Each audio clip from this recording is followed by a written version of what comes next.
Hello guys, magandang araw po sa ating lahat.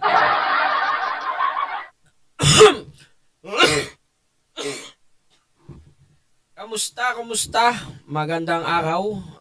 2026 na. Nagbago na ba lahat? So back in the online world tayo ngayon mga kaibigan, ha? Senator Bato de la Rosa.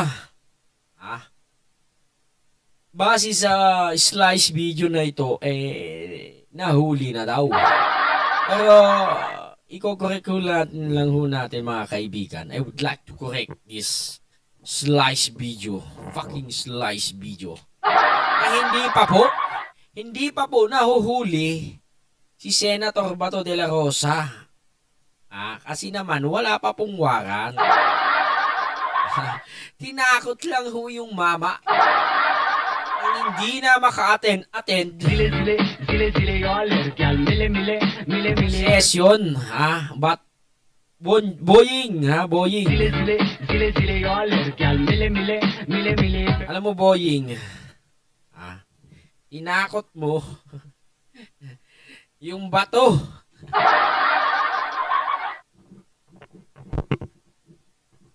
Ayan tuloy.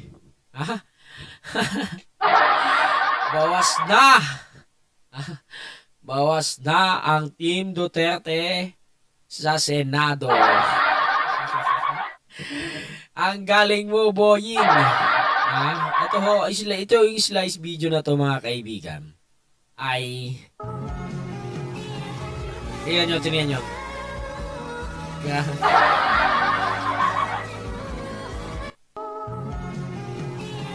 Sabi sa caption, Bato de la Rosa nahuli na ng mga kapulisan matapos nga ang matagal na panahon na paghahanap.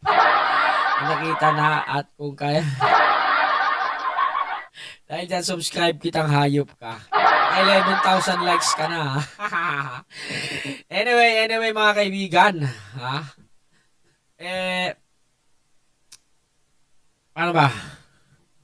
What did I do?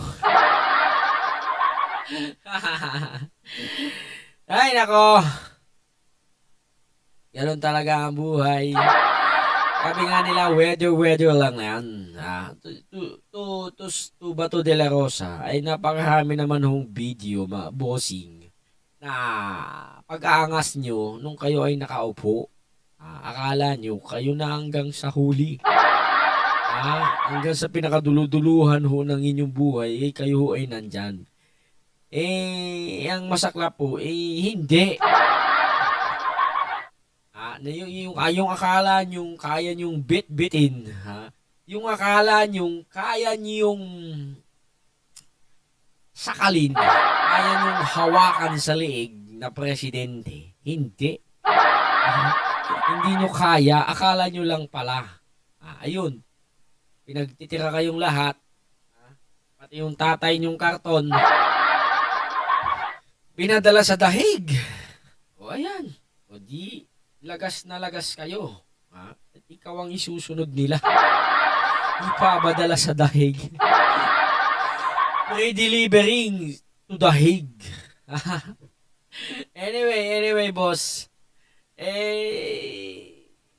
Maganda-handa na lang ho tayo at hindi naman ho tayo makakatakas sa batas.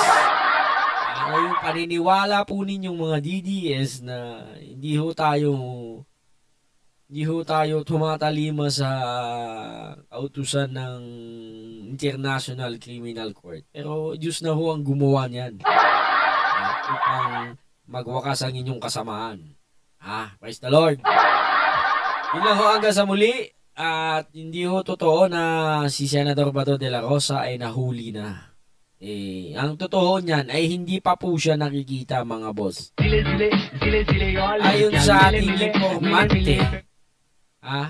ating informante, na isang intelligent na itim na ahas sa intelligence committee. Itong si Bato de la Rosa ay nagtatago to sa kabundukan ng Cordillera. Yun lang, hanggang sa muli. Adios.